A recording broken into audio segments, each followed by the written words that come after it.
Okay, hi there, hi everyone. Welcome back to another Uno Tumblr video where we tell you about how to best live the startup life. Our topic for today is very interesting and important. Money matters, or to put it simply, hiring people and their compensation in a startup environment. For this particular video, I have with me a very dear friend, Dora. Hi, Dora. Welcome. She's a seasoned HR professional, and I requested her to spare some time for us and share some HR related insights on this particular topic. Dora, welcome to Uno Tumblr. Thank you so much for your time. Before we go any further, will be great if you could just quickly give us your introduction and tell us a little bit more about yourself. Sure. Thank you so much, Utkarsh. Yeah. Thank you for having me here. Yeah. Hello to all Uno Tumblr subscribers and followers. I have been a subscriber myself. Have been watching the interesting videos that you post. Yeah. So I come from a diverse HR background. Did my MBA in 2006, and post that have been with fairly young organizations in these past 16 years.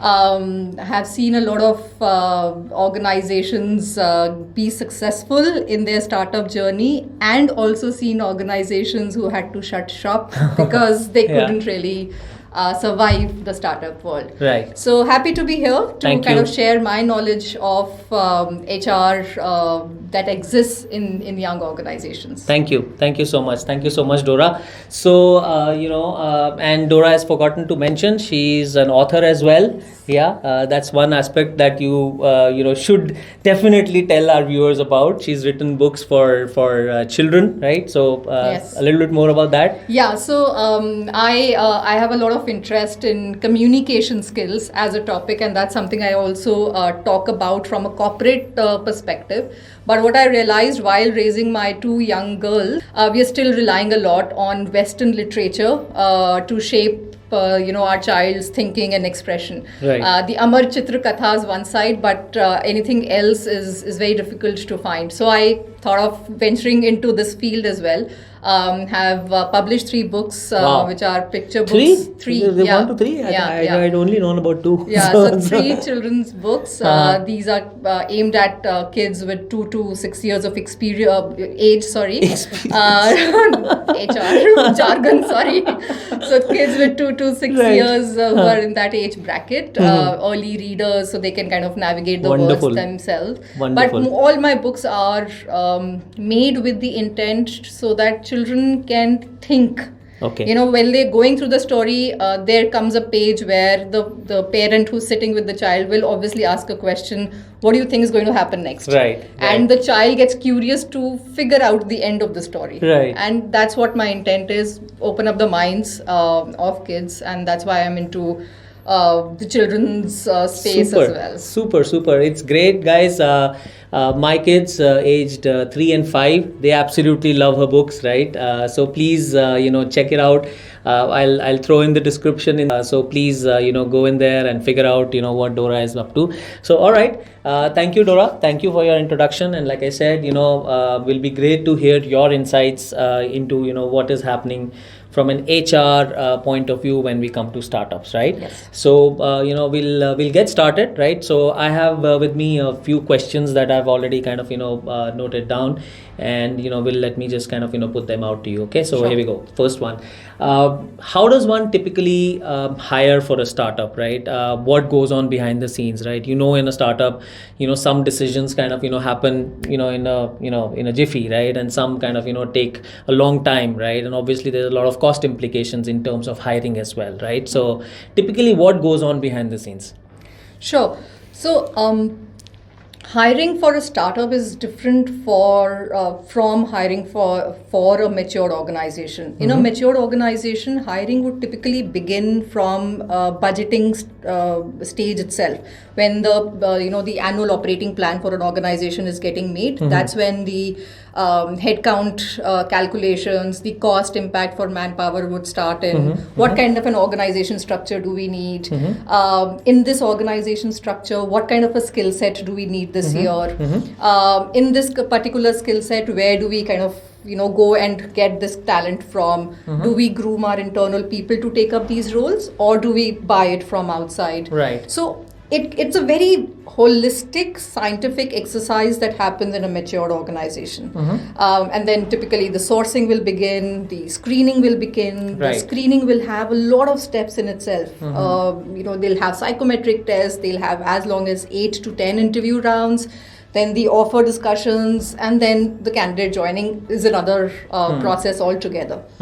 In a startup, it's like I have had CEOs, they've gone to networking events and with them they've brought this guy, kal se ye join kar raha hai. I'm like, which role? No idea. We like the guy. We like the guy. We like the guy. Yeah, exactly. Yeah. So it's crazy. So there's no structured exercise of hiring, unfortunately, or fortunately, that happens in a startup world. Right. That's also the reason I saw the video as well that you did on the layoffs, Right. and very similar to what you told there, that you overhire, Right. Or you basically don't plan for the kind of hiring that you've done. Right. And typically in a startup, it also depends on the stage that the Right. startup is in. Right. So if it's a well-funded startup who's already gone, say, to Series B, Series C, money is not a problem. They like the guy. They are ready to pay him what he kind of demands from you. In a very early stage startup, which is still kind of scouting for investments or still kind of setting up the whole thing, which are largely bootstrapped, which are largely kind of self-funded kind of a startup. Right. Money would always be a challenge. So hiring from a perspective of throwing in money will be very less in these kind of startups.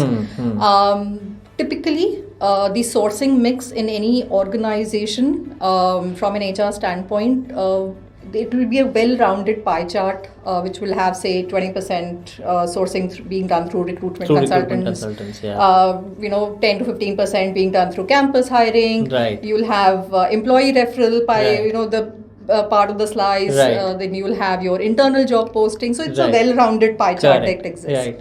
In startup, most of the hiring is either through the initial network of the Right. CEO or the founder, Right. or the first network of the few people who have already joined the startup. And I think that also probably happens because there is a lot of emphasis on the people. Correct. The kind of people who will kind of take the risk in the early stages, the kind of people who will say, okay, fine, I want to work with somebody I've already worked with, or let's say my ex-boss and all that. Typically does not work out in many cases also. Yes. Because people come in from large companies and then they expect a similar kind of atmosphere over here. Correct. But as we all know, it's not the case, right? Exactly. So, Exactly. So the startup hiring is very difficult to put in black and white that this is how it happens. Right. It's as haphazard as I said, that you go in an event and you meet the CEO, you introduce yourself, or even on LinkedIn. A lot of CEOs, they do that outreach. They are very easily accessible on LinkedIn, and they scout people through LinkedIn. Right. So people who DM them to say that, hi, I heard that you're kind of doing this and I'm interested. Here's my CV. Can we have a chat? A lot of, at least all the CEOs that I have worked with, they have had interviews done through these LinkedIn connects. So even I've joined a couple of startups like that. So so that's happened with me as well. And they use a lot of free portals like Naukri or the Sasta portals where there's no money that they need to give to post job postings. So if you're interested to join a startup, be active on LinkedIn and be active on these. Your CV should be there on Naukri, for example, or on IM Jobs, for example. These are typically the places where the founders will go and hire their people. So one question, to round this out. So typically, what happens? So let's say the CEO goes out to an event and he finds somebody, right, and he comes to you, right, and say, get this person on board, right. What do you do then? I mean, is there a discussion around budgets? Is there a discussion around, obviously there must be some sort of things that kind of, obviously go behind the scenes as well, right? I mean, you'll have a limited amount of money to play with. So how does it go from there? Is it the founder's call at that point in time? Or do you kind of, obviously take the interview in all seriousness? How does it happen? So again, no standard answer. some cases their money has not been a problem. The Okay. CEO has already discussed. वो in Okay. fact candidate बोल देता है मैं इतने पे आऊँगा. Oh, got it. And the CEO says हाँ तू आ ना. Aja, हाँ, We'll figure it see. out. Right. In other cases, we have had people who have joined us with just a notional offer letter, Okay. which basically said that your CTC is going to be this much, Okay. say 30 lakhs for example, Mhm. but your actual CTC that we will give you is going to be this much, which is much lesser. Okay. So market valuation for that guy is higher, but Right. what he is getting in hand Is on the lower is side. on a lower side. Hmm. People join because of the Correct. expectations or Of growth and maybe ESOPs and maybe you know, ESOPs, yeah, exactly, Yeah. or just the interest in being part of that kind of a Right. culture of startups. Right. Such notional offer letters also have the condition that as soon as we get a Series A, Series B, Got it. your CTC will turn out to be this much with a 10% increment, it. etc. Got it. So from a behind to scene thing, as I said, there's no budget that has happened. Right. So there's no money that I have received as an HR head to say ये तुम्हारा allocation Right, है. right. Hire people as per that. Right. So it's very haphazard. Okay. There is rarely a structure or really a science behind it. Got it. What has happened in most cases is that we've hired people. And I'll kind of talk about compensation ranges that kind of as HR people we use. Right. There are a lot of reports that come out Okay. by consulting organizations Okay. like Aon, etc. Right. Which gives us an indication that what's if you- happening in the market. What's happening in the market? That if you want to get somebody with But 5 aren't years those reports more focused on large companies typically? But you guys get a sense. We I get mean, a sense. you We get a sense. It also has categorizations available industry-wide, Right. small industries Right. and mid industries, etc. Right. Or e-commerce में ये चल रहा है, or Right. manufacturing में ये चल रहा है. One question that I want to kind of put out to you, right, on these reports from Aon Hewitt and all, right? So typically, can candidates also access these reports? Should people look at those reports typically to understand the kind of ranges and the kind of amounts that people are getting for their experiences and all? These reports are available in the market. Okay. Are they free paid? of cost? Free No, of cost. free of cost. Okay. As part of the HR community, we get it very easily Right. through our networks and the groups that we are part of. Mm-hmm. But I'm sure even a typical Google search should kind of pull out these reports. Okay. Should people go and look at it?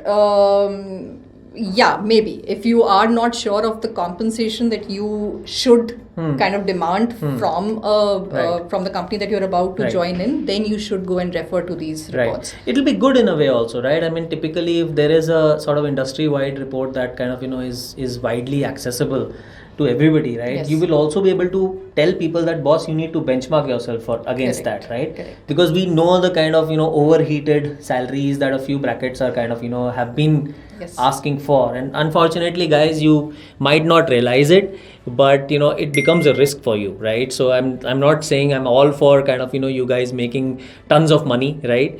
But it becomes a risk. Why? Because like I said earlier as well, typically if you are kind of very high up in the salary bracket, you're kind of close to the chopping block as well. Correct. Right? Correct.